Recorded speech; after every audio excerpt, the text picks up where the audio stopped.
우리가 믿음에 대해서 올바로 정리를 하고 있지 않으면 평생을 교회 다니고도 천국 못 가는 수가 생깁니다. 또 열심히 교회 일하고 충성을 다해 하나님의 일에 봉사하고도 마지막 심판대 앞에서 하나님께서 나 너 몰라 이렇게 내어칠 수가 있습니다. 예수님이 그러셨거든요. 예수님이 마태복음 7장 21절부터 23절 말씀해 보니까 나더러 주여 주여 하는 자가 천국에 들어갈 것이 아니요 다만 하늘에 계신 내 아버지의 뜻대로 행하는 자라야 들어가리라. 그날에 많은 사람들이 나더러 주여 주여 주의 이름으로 내가 선지자 노릇했고 주의 이름으로 내가 귀신도 쫓아냈고 주의 이름으로 큰 권능을 행하지 아니하였나이까 하리니 그때 내가 그들에게 밝히 말하되 내가 너희를 도무지 알지 못하니 불법을 행한 자들아 내게서 떠나가라. 이런 말씀이 있어요. 주여 주여 하면서 열심히 주님을 따라다녔어요. 그렇다고 천국이 보장되는 것 아니라는 말씀입니다. 또 선지자 노릇했어요. 내가 목사였어요. 주님의 이름으로 귀신도 쫓아냈잖아요. 주님의 이름으로 큰 권세도 행하고 질병도 고치고 하나님의 이름으로 예수 이름으로 놀라운 일들을 했잖아요. 그런데 주님이 뭐라고 하십니까? 내가 그들에게 밝히 말하노니 내가 너희를 도무지 알지 못하니 불법을 행한 자들아 떠나가라 그러신다는 겁니다. 내 생각대로 믿어서는 안 됩니다. 우리가 믿음을 판별해 주시는 분은 누구십니까? 내가 아니에요. 하나님이시거든요. 마지막 심판대에서 예수님이 하나님의 합당한 믿음인가 아닌가 판별해 주시는 분이시거든요. 그러므로 내 생각대로 믿어서는 안 되고 말씀이 가르쳐주는 참 믿음을 붙들어야 되고 또 말씀이 행해라 하신 대로 참 구원의 길을 걸어가야 하는 거거든요. 그래서 오늘은 이 로마서 8장 1절부터 16절 말씀을 통하여 그러면 우리가 붙들어야 될 참 믿음은 무엇이고 우리가 소중한 우리의 미래인 우리 아이들에게 우리 어린이들에게 전달해 주어야 될 믿음은 무엇이고 저들에게 어떻게 구원의 길을 제시해 주어야 되는지 말씀을 통해서 자세히 한번 살펴보고자 합니다. 로마서 8장 1절 2절 말씀 그러므로 이제 그리스도 예수 안에 있는 자들에게는 결코 정죄함이 없나니 이는 그리스도 예수 안에 있는 생명의 성령의 법이 죄와 사망의 법에서 너를 해방하였습니다. 여기 보니까 그리스도 예수 안에 있는 자들 이렇게 말씀하고 있어요. 안에 있다는 것은 요한복음 17장에 보니까 17장에서 예수님이 하나님 앞에 이렇게 기도하세요. 하나님이 내 안에 내가 하나님에 있는 것 같이 저들도 우리 안에 있게 하소서 그렇게 기도합니다. 하나님과 내가 하나이듯이 저들도 우리가 하나가 되게 하소서. 그게 무슨 말씀입니까? 우리가 예수 그리스도를 영접하고 우리 안에 예수님이 계시면 예수님이 내 안에 내가 예수님 안에 가는 겁니다. 그래서 그리스도 예수 안에 있는 자들에게는 뭐가 없다고요? 정죄함이 없다는 거예요. 정죄가 뭡니까? 너 죄인이야? 선고하고 심판받고 지옥 가는 거죠.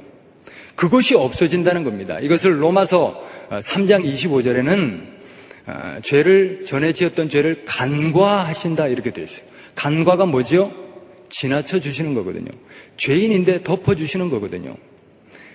이것입니다. 바로 우리가 죄인임에도 불구하고 우리 육신을 가진 자들은 하나님의 심판대 앞에 설 때까지 이 육신으로 말미암아 죄에 묶여 있을 수밖에 없지요. 그러나 그럼에도 불구하고 하나님의 마지막 심판대에서 정죄해 주지 않는다. 이것이 바로 하나님이 우리에게 베풀어 주시는 은혜입니다. 그 뒤에 보니까 이 로마로 가면 로마 법을 따르라 할 정도로 로마가 법이 잘 돼 있어요. 그러다 보니까 이 법제도로 복음의 원리를 정말 기막히게 설명하고 있어요. 뭐라고 설명하느냐? 우리가 예수 그리스도 안에 있기 전에는 어떤 법의 적용을 받느냐면 죄와 사망의 법을 적용받는다는 거예요. 죄를 지으면 심판받고 죽는 이 죄와 사망의 법을 적용받죠. 우리가 예수 그리스도 안으로 들어오면 이제 법 적용이 달라진다는 겁니다. 무슨 법입니까? 생명과 성령의 법. 성령 안에서 생명 얻는 법이라는 거예요. 자, 똑같은 사람이 북한에 있을 때는 무슨 법의 적용을 받습니까? 북한의 법이죠. 그러나 이 사람이 남쪽으로 귀화를 했어요. 대한민국 국적을 가졌어요. 그러면 이 사람에게는 더 이상 북한법이 아니에요. 대한민국의 법이 적용되는 겁니다. 똑같은 일을 해도 저 북쪽에서는 죽을 일이지만 우리는 용납이 되는 일. 넘어가 줄 수 있는 일, 그런 일이 된다는 겁니다. 법 적용이 중요한 겁니다. 자, 그래서 그리스도 예수 안에 있으면 죄와 사망의 법으로 적용하지 않겠다는 겁니다. 죄와 사망의 법이 다른 말로 하면 율법이거든요. 율법에 적용하지 않고 율법이 아니라 성령을 통한 생명의 법, 은혜의 법으로 적용해 주겠다 하는 것이 바로 오늘 1, 2절 말씀입니다. 자, 3절부터 자세히 그 내용을 풀어주고 있습니다. 3절 말씀 같이 읽읍시다. 율법이 육신으로 말미암아 연약하여 할 수 없는 그것을 하나님은 하시나니 곧 죄로 말미암아 자기 아들을 죄 있는 육신의 모양으로 보내어 육신의 죄를 정하사 육신을 따르지 않고 그 영을 따라 행하는 우리에게 율법의 요구가 이루어지게 하려 하심이라. 율법이 원래 목적했던 바는 살리려는 거예요. 생명 주려는 거예요. 레위기 18장 5절에 너희는 내 규례와 법도를 지켜 행하라. 사람이 이를 행하면 그로 말미암아 살리라. 이 출애굽 과정을 통해서 이집트에서 온갖 죄악을 지으면서도 그게 죽을 짓인지도 모르고 죄에 방종하던 이스라엘 백성을 홍해를 건너서 시내산까지 하나님께서 인도하셨어요. 그래서 시내산에서 율법을 주시죠. 그 율법을 주신 목적이 뭐라고요? 그전에는 아무렇게나 행했으나 죽을 짓을 했으나 이 정도만 행하라. 이것만 행하라. 그러면 살리라. 살리려고 주셨어요. 이 살리는 법을 주셨음에도 불구하고 어떤 일이 일어납니까? 우리가 율법을 행합니까? 범하지요. 살인하지 말라. 예수님께서는 남을 미워하는 것도 살인이라고 그랬어요. 남을 미워하지 않나요? 간음하지요. 또 남의 물건을 탐내지요. 또 여러 가지 우리가 죄악을 범함으로 말미암아 율법이 어떤 법이 되어버렸냐면 살리는 법이 아니라 죄가 드러나게 하는 법이 되고 말았다는 겁니다. 자, 율법이 정해지기 전에는 죄를 지어도 그게 죄인 줄 몰랐어요. 그러나 율법이 이게 죄다라고 명백히 기록하고 있기 때문에 죄를 지으면 율법 때문에 죄가 드러나게 되는 거예요. 그래서 이 율법이 어떤 기능을 하느냐? 죄와 사망의 법이 되게 하고 말았다는 거예요. 죄를 지어서 죄가 드러나고 그것 때문에 죽게 되었다는 거예요. 자, 그렇다면 이제 율법을 하나님이 주신 살리려는 율법을 파기해버린 우리는 그렇다면 이제 구원받을 길이 없습니까? 그런데 그 아래 구절에 보면 하나님께서 이게 웬일입니까? 이제 죄의 문제로 구원받을 수 없는 우리들에게 예수님을 보내주셨어요. 예수님을 보내주셨는데 요한복음 1장 29절에 세례 요한이 예수님을 보자마자 이렇게 외칩니다. 보라, 세상 죄를 지고 가는 하나님의 어린 양이다. 예수님 보고 뭐라고 한다고요? 어린 양이라는 거예요. 이게 무슨 말입니까? 구약시대 때는 제물을 잡아 하나님 앞에 제사를 지냈거든요. 소나 양이나 염소나 비둘기를 가지고 와서 죄를 지을 때마다 가지고 와서 그 짐승들에게 안수를 했어요. 안수의 의미가 뭐냐면 내 죄가 이 짐승에게 옮겨지기를 바랍니다. 전가거든요. 옮겨놓고 이 짐승을 제사장이 뜰로 끌고 가지요. 그래서 잡고 피를 제단에 뿌리고 그대로 제단에서 활활 태워서 연기와 냄새를 올립니다. 그게 무슨 의미입니까? 이 연기와 냄새를 받으시고 우리 죄는 사하여 주십시오. 그게 구약의 속죄 제사의 의미거든요. 그런데 예수님이 이 땅에 무엇하러 오셨다고요? 어린 양, 이 속죄 제물 들여 오셨다는 겁니다. 할렐루야. 그런데 예수님이 이루어 놓으신 속죄의 은혜는 히브리서 9장 12절에 보니까 뭐라고 표현하고 있냐면 단번에 영원히 이루어 놓으셨다는 거예요. 자, 구약시대 때는 죄를 지을 때마다 짐승을 끌고 와야 됐어요. 얼마나 참 번거롭고 힘들고 고단했겠어요. 그러나 예수님이 이루어 놓으신 것은 한 번에 오고 가는 모든 인류의 죄를 영원토록 해결해 주신 놀라운 은혜입니다. 짐승의 피가 죄를 사하는 권세가 있거든 하물며 하나님의 아들이신 우리 주 예수 그 보혈의 피로 우리의 모든 죄를 사할 수 없겠느냐. 할렐루야. 히브리서의 말씀입니다. 이 예수님이 이 땅에 오셔서 우리를 위해서 대속제물 되어주심으로 우리에게는 이제 율법의 요구가 이루어지게 됐죠. 살리려는 요구가 우리가 율법을 범함으로 말미암아 파기가 되었는데 이제는 그 율법이 살리려는 목적이 예수 그리스도의 속죄의 은혜로 우리에게 구원으로 생명으로 임하게 된 것입니다. 5절 말씀. 육신을 따르는 자는 육신의 일을, 영을 따르는 자는 영의 일을 생각하나니 육신의 생각은 사망이요 영의 생각은 생명과 평안이니라. 육신의 생각은 하나님과 원수가 되었나니 이는 하나님의 법에 굴복하지 아니할 뿐 아니라 할 수도 없음이라. 육신에 있는 자들은 하나님을 기쁘시게 할 수 없느니라. 만일 너희 속에 하나님의 영이 거하시면 너희가 육신에 있지 아니하고 영에 있나니 누구든지 그리스도의 영이 없으면 그리스도의 사람이 아니라. 이 9절 말씀이 매우 중요합니다. 자, 제가 서두에 우리 어린이들에게 또 우리 스스로 참 믿음을 가지고 있어야 마지막 심판대에서 하나님의 버림을 받지 않는다 말씀드렸어요. 여기에 참 믿음이 무엇인가가 나타났어요. 뭐냐면 너희 속에 하나님의 영이 거하시면 너희가 육신에 있지 않고 영에 있다 이랬어요. 자, 우리가 마지막 심판대 앞에 섰을 때 육신으로 평가를 받나요? 육신의 업적이나 이런 걸로 평가받지 않습니다. 우리 영이 하나님 앞에 서거든요. 그러면 그 영 안에 하나님의 영이 거하시느냐 안 거하시느냐, 이게 가장 큰 심판의 기준입니다. 너희 속에 그리스도의 영이 없으면 그리스도의 사람이 아니라. 다시 말하면 그리스도의 영이 우리 안에 있어야 그리스도의 사람이다 하는 겁니다. 많은 사람들이 믿음을 착각하고 있는 경우가 많습니다.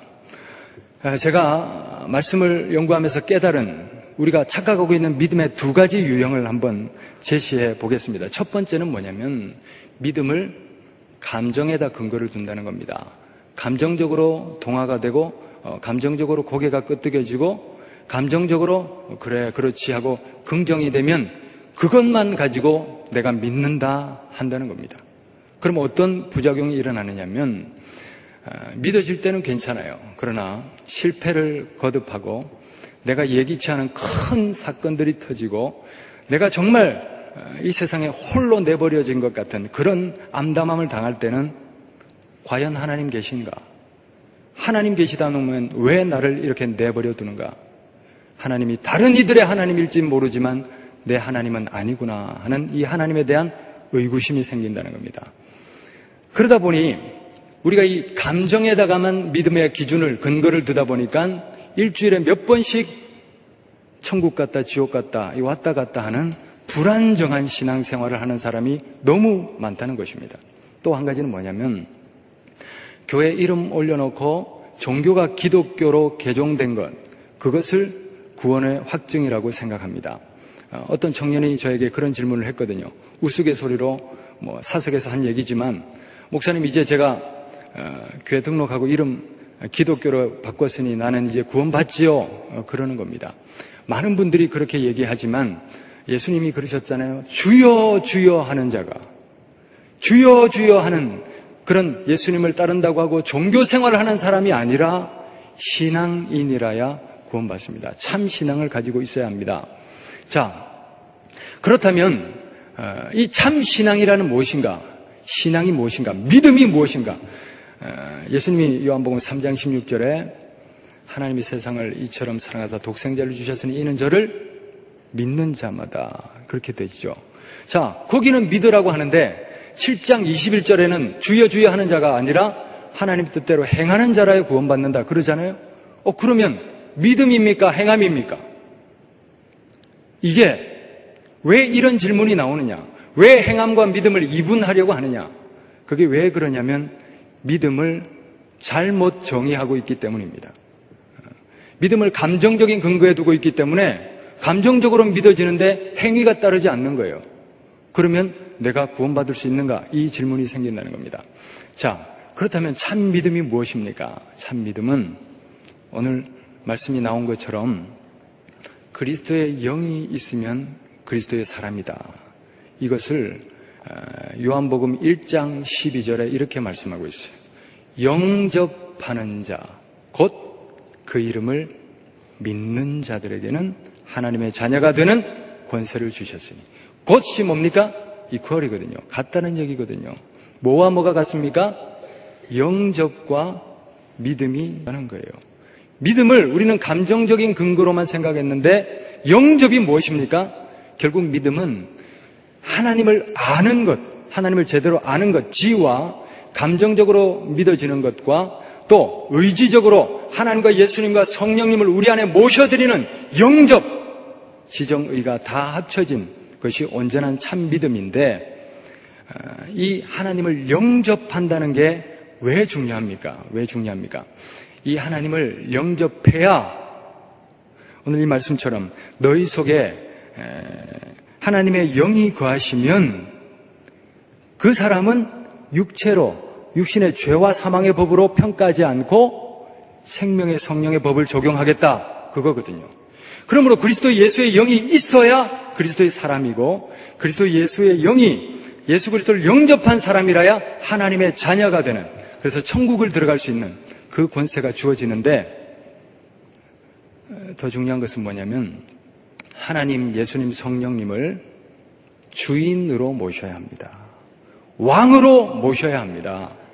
제가 보니까 많은 그리스도인들이 그저 하나님, 예수님, 성령님을 램프의 요정 정도로 생각하고 있어요. 필요할 때 꺼내지요, 부비지요, 불러내서 하나님 앞에 소원을 빕니다. 소원 이루고 나면 어떻게 합니까? 옆으로 치워버려요. 그리고 나서 돌아서서 마음대로 살아갑니다.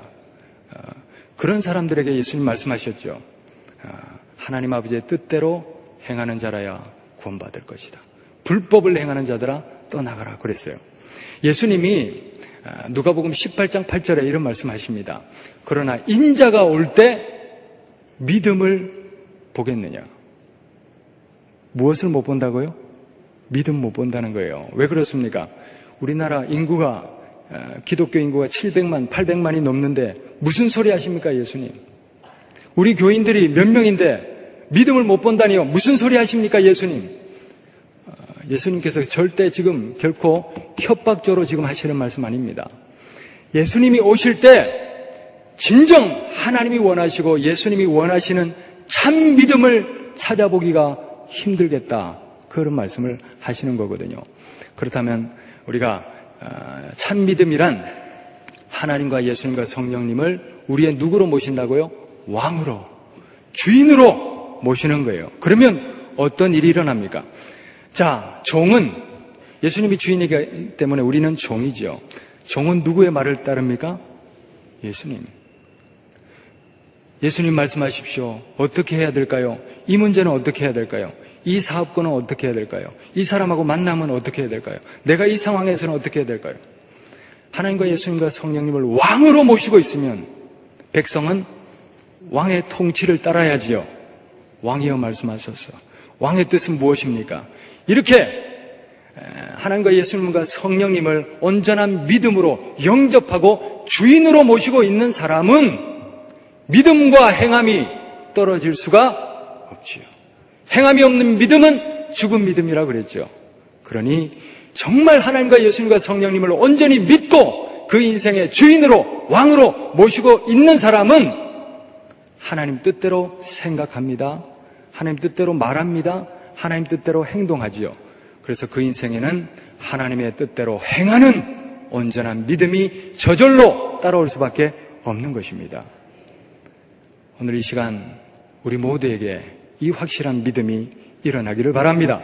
믿음이 무엇이라고요? 하나님, 예수님, 성령님을 우리의 주인으로, 왕으로 모시고 살아가시기를 바랍니다. 24시간 하나님과 동행하십시오. 24시간 하나님을 묵상하십시오. 만남도, 사업도, 거래도, 모든 것도 하나님의 뜻대로 처리하시기를 바랍니다. 그래야 그 인생 하나님이 마지막에 그래! 하고 인정해 주시는, 하나님이 원하시는 믿음이 되는 것입니다. 그 아래 9절, 10절 말씀. 또 그리스도께서 너희 안에 계시면 몸은 죄로 말미암아 죽은 것이나 영은 의로 말미암아 살아있는 것이니라. 예수를 죽은 자 가운데서 살리신 이 하나님이시죠. 하나님의 영이 너희 안에 거하시면 그리스도 예수를 죽은 자 가운데서 살리신 이 하나님이 너희 안에 거하시는 무엇으로요? 그의 영으로 말미암아 너희 죽을 몸도 살리시리라. 할렐루야. 이게 놀라운 구원의 원리입니다. 무슨 말씀이냐? 우리가 성령님을, 예수님을 끝까지 심판대 앞에까지 모시고만 가면 우리 안에 계시는 성령님과 더불어 유혹에 보낼 수 있나요? 누가 가시는 건데요? 성령님이 함께 가시는 거기 때문에 있을 수가 없는 일입니다. 우리 안에 성령님을 끝까지 모시기만 하면 우리는 저절로 그의 영으로 말미암아 너희 죽을 몸도 살리시리라. 할렐루야. 자, 12절 말씀. 그러므로 형제들아, 우리가 빚진 자로 돼 육신에게 져서 육신대로 살 것이 아니니라. 너희가 육신대로 살면 반드시 죽을 것이로되 영으로서 몸의 행실을 죽이면 살리니. 영으로서 몸의 행실을 죽이면 산다. 육신대로 살면 어떻게 된다고요? 죽는다. 이렇게 돼 있어요. 우리가 죄를 짓지 말아야 되는 이유가 바로 여기 있습니다. 무슨 말씀이냐면 데살로니가 전서 5장 19절에 이런 말씀이 있습니다. 성령을 소멸하지 말며. 자, 성령이 소멸된다는 얘기 들어보셨습니까? 못 들어보셨습니까? 성령이 소멸될 수 있다고 그랬고요. 그 다음에 다윗이 바세바와 간음하고 우리아를 죽였어요. 그 죄를 짓고 나서 시편 51편 11절에 뭐라고 기도하냐면 주의 성신을, 주의 성령을 내게서 거두어 가지 마소서. 그렇게 기도하고요. 빌립보서 2장 12절에 보니까 두렵고 떨림으로 너희 구원을 이루라 이렇게 돼 있어요. 구원이 확증되었다 말하지 않아요. 구원이 완료형이 아니에요. 빌립보서 3장 12절 말씀. 내가 이미 얻었다 함도 아니요 또 온전히 이루었다 함도 아니라 오직 한 일, 즉 뒤에 있는 것은 버리고 앞에 있는 것을 잡으려고 표대를 향하여 그리스도 예수 안에서 하나님이 위에서 부르신 부름의 상을 향하여 달려가노라. 그 위대한 사도 바울도 스스로의 구원을 확증짓지 않아요. 내가 복음을 전한 후에 내가 버림을 당할까 봐 두렵다. 그렇게 얘기하고 있어요. 이게 무슨 말씀입니까? 우리가 이제 교육의 현장에서 자칫 범할 수 있는 오류가 뭐냐면 이 어린이들이나 새가족들에게 영접 기도를 시키죠. 그리고 그냥 쉽게 예수님을 시인하십시오, 고백하십시오. 그렇게 고백을 받아내고는 당신은 이제 구원받았습니다. 구원을 확증 지어져 버립니다. 여러분, 어느 인간도 인간의 구원을 확증 지어서는 안 됩니다. 말씀은 우리의 구원을 확증 짓지 않아요. 과정이라고 그럽니다. 두렵고 떨림으로 끝까지 우리 구원을 이루어 가야 합니다. 왜냐하면 우리가 갈라디아서 5장 17절에 보니까 육체의 소욕은 어떻다고요? 성령을 거스른다 그랬어요. 성령은 육체의 소욕을 거스른다고 그랬어요. 서로 대적함으로 자기가 원하는 것을 하지 못하게 한다고 그랬어요. 거스른다는 말이 뭡니까? 자꾸 걸고 약화시키고 쫓아내고 저지하고 이게 거스르는 거죠. 그러니까 우리가 예수를 믿는다고 하면서도 한번 그 은혜를 맛보았다고 하면서도 계속 죄를 지으면 어떻게 됩니까? 육체는 여기 말씀이 나오죠. 육신대로 살면 죽는다는 겁니다. 우리 안에 육체의 소욕을 자꾸 따르면 성령이 거슬러지는 거예요. 우리가 예수님, 성령님, 하나님을 끝까지 모시고 심판대 앞에까지 끝까지 가야 함에도 불구하고 우리가 예수님을 한번 맛보았다고 타락해버리고 또 죄를 짓고 우리가 엉뚱하게 살아서는 안 됩니다. 히브리서 6장 4절부터 6절까지 말씀. 한번 빛을 보고 하늘의 은사를 맛보고 성령에 참여한 바 되고 하나님의 말씀과 내세의 능력을 맛보고도 타락한 자들은 다시 회개하여 돌이키게 할 수 없나니 이는 그가 다시 하나님의 아들을 십자가에 못 박아 현저히 욕보임이라. 드러내놓고 욕보인다. 그렇게 돼 있어요. 타락할 수 있나요? 있다는 겁니다. 우리 모두는 정말 이 말씀 앞에 우리 스스로를 두렵고 떨림으로 살아가야 합니다. 우리가 감정적으로 그 믿음을 스스로 안주하면서 이렇게 믿음이 됐지 해서는 안 됩니다. 하나님과 예수님과 성령님을 주인으로 모시고 그분의 말씀을 따라서 끝까지 죄악은 도려내고 죄악은 거부하고 성령의 소욕으로 육체를 거스르며 살아가야 우리 안에 살아계신 성령님이 우리를 끝까지, 우리와 함께 끝까지 심판대 앞에까지 갈 수가 있는 것입니다.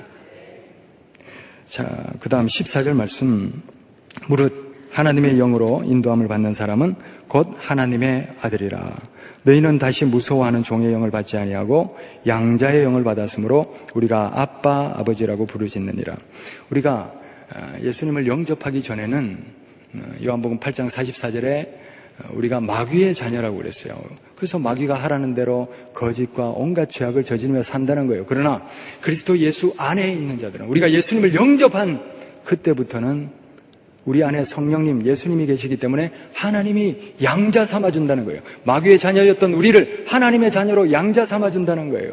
그래서 우리가 하나님을 아빠하고 부를 수 있는 특권이 생기는 겁니다. 영접하는 자, 곧 그 이름을 믿는 자들에게는 하나님의 자녀가 되는 권세를 주셨습니다. 할렐루야. 끝으로 17절 말씀. 자녀이면 또한 상속자, 곧 16절 말씀 읽읍시다. 성령이 친히 우리 영과 더불어 우리가 하나님의 자녀인 것을 증언하시나니. 저는 이제 이렇게 상상을 해봅니다. 마지막 심판대가 어떤 모습일까라는 상상 속에서 오늘 이 말씀을 근거로 아마 톨게이트와 같지 않을까 그런 생각을 해봅니다. 한쪽에는 예수 그리스도를 영접하지 않은 사람들이 자기의 로마서 2장의 말씀에 근거로 해서 행한 대로 보응하시는 그 행위의 심판, 그 죄와 사망의 법 아래 심판받느라고 길게 줄을 서 있을 거예요. 그런데 이게 웬일입니까? 한쪽에서는 천국으로 통과, 하이패스 통과입니다. 자, 이렇게 천국으로 통과되는 사람들이 단 하이패스가 무엇이겠습니까? 성령이 우리 영과 더불어 우리가 하나님의 자녀인 것을 친히 증언하시나니. 우리가 하나님의 심판대 앞에 서서 구구절절 우리가 얘기하는 것 아닙니다. 누가 증언해 주신다고요? 내 안에 계신 성령님이. 내가 성령님을 모시고 끝까지 심판대 앞에까지만 가면 성령님이 이 사람 하나님의 자녀입니다. 한마디면 하이패스, 할렐루야, 천국으로 가게 되는 줄 믿습니다. 그 사람에게는 정죄함이 없습니다. 전에 지은 죄를 일일이 따지지 않습니다. 죄를 간과해 주십니다. 그러므로 우리가 성령님, 예수님, 하나님을 끝까지 심판대 앞에까지 모시고 가는 일이 얼마나 중요한 일입니까? 말씀을 맺습니다. 오늘 우리가 전해야 될 참 믿음이 무엇인가 말씀을 전했습니다. 참 믿음은 하나님, 예수님, 성령님을 우리의 누구로 모신다고요? 주인으로, 왕으로 모시는 것입니다. 그리고 주인의 말씀대로, 왕의 말씀대로 날마다 24시간 그분과 동행하며 그분과 함께 생각하고 말하고 행동하고 죄악을 끊어내면서 성령님이 우리 안에 살아 역사하시고 우리를 마지막 심판대 앞에까지 동행하실 수 있도록 죄악을 끊어내는 이런 마지막까지의 신앙의 걸음이 중요합니다. 많은 사람들이 행위구원론 아니냐 그런 질문을 합니다. 행위구원론이라는 것은 무엇이냐면 유대주의자들이 주장하는 잘못된 구원관입니다. 이 구원관은 율법을 행함으로써 구원받는다 이렇게 주장하는 것이 행위구원론입니다. 그러면 예수님이 행위구원론을 주장하는 것인가요? 아니거든요. 율법을 행하는 것하고 하나님 예수 그리스도 온전히 믿음으로 하나님 뜻대로 행하는 것하고는 완전히 다르지요. 행위구원론이 아닙니다. 우리가 믿는 예수님의 말씀을 따라가야 합니다. 그리고 로마서 10장 10절 말씀, 사람이 마음으로 믿어 의에 이르고 입으로 시인하여 구원에 이른다. 그렇죠. 그래서 입으로 시인하면 구원 얻은 것 아닙니까? 이 말씀을 근거로 그렇게 시인하는 믿음을 주장합니다. 그런데요, 이 로마서 말씀을 연구하다 보면 이 말씀이 어떤 배경 속에서 기록되냐면 안으로는 유대주의자들의 박해가 있어요. 예수님을 믿게 되면 예수님이 당하셨던 것처럼 또 제자들이 당하는 것처럼 사도 바울이 그를 죽이려고 40명의 결사대가 그를 기다리고 있었던 것처럼 유대주의자들의 박해가 있거든요. 예수 믿으면 집안에서 쫓겨날 수도 있는 그런 상황이거든요. 그리고 밖으로는 로마의 국가 권력의 박해가 있었어요. 그 당시에 로마 화폐를 보면 황제의 흉상이 있고 빙 둘러서 하나님의 신의 아들 아우구스투스 적었어요. 신의 아들이 누구라고요? 황제라는 거예요. 황제가 신의 아들인데 예수 믿는 사람들은 뭐라고 주장합니까? 예수님이 하나님의 아들이라고 주장하거든요. 국가 반역죄지요. 황제 숭배에 절대적으로 반대하는 자들이죠. 그래서 국가 권력을 동원해서 예수 믿는 자들을 핍박했습니다. 이런 상황 속에서 쉽게 우리가 생각하자면 일제시대 때 손양원 주기철 목사님 생각하시면 됩니다. 목에 칼을 들이대고 너 예수 믿을래 죽을래? 그 상황에서 나 예수 믿겠소. 이게 바로 입으로 시인하는 믿음입니다. 이 시인하는 믿음에는 모든 것을 거는 겁니다. 내 인생을 거는 거고 가족도 재산도 내 목숨까지도 걸고 나 예수 믿겠소. 끝까지 지켜나가는 목숨 거는 신앙이 입으로 시인하는 믿음입니다. 편안하게 앉아서 그저 립서비스로 영접기도 한다고 구원을 확증 지어져 버리기 때문에 믿는 것 따로 삶 따로 구원받지 못할 예수님이 마지막에 탄식하실 인자가 올 때 믿음을 보겠느냐 탄식하시는 예수님의 음성이 들리는 것입니다. 우리 모두 하나님 예수님 성령님을 주인으로 모시고 살아가야 돼요. 하나님 앞에 우리의 삶을 조아리고 마지막 심판대 앞에 서는 그날까지 우리의 구원을 확증짓지 말고 두렵고 떨림으로 죄악을 도려내며 하나님과 동행하시는 그 발걸음이 바로 신앙생활입니다. 참 믿음과 온전한 신앙으로 마침내 하나님 앞에 서서 구원받는 참 신앙인들 다 되시기를 바랍니다. 우리 함께 기도합시다. 이 시간 함께 기도하면 좋겠습니다. 우리 믿음을 점검해 봅시다. 그리고 우리가 어떤 믿음을 우리 자녀들에게, 우리 학생들에게 가르쳤는지 한번 점검해 봅시다. 그리고 오늘 주신 말씀 새기시고 하나님과 동행하지 못했다면, 하나님 뜻대로 살아가지를 못했다면 이 시간 철저히 하나님 앞에 다시 한번 회개합시다. 주인을 바꾸는 것이 거듭남입니다.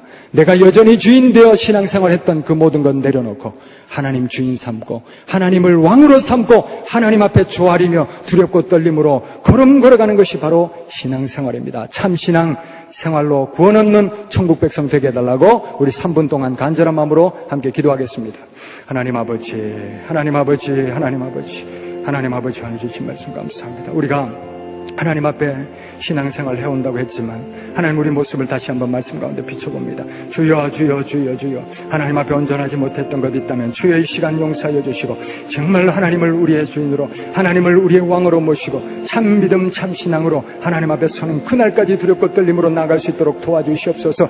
하나님 아버지, 하나님 아버지, 하나님 우리를 도와주시옵소서. 주여 우리 안에 역사하여 주시옵소서. 성령님을 모시고 가야 되겠습니다. 성령님을 모시고 가야 되겠습니다. 하나님의 음성의 귀를 기울여야 되겠습니다. 하나님 참 믿음으로 서야 되겠습니다.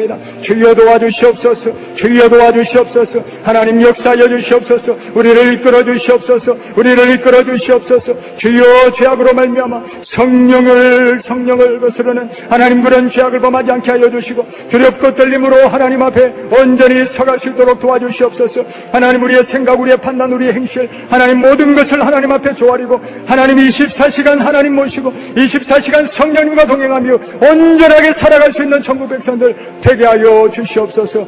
하나님 우리를 인도하소서. 성령이여 역사하소서.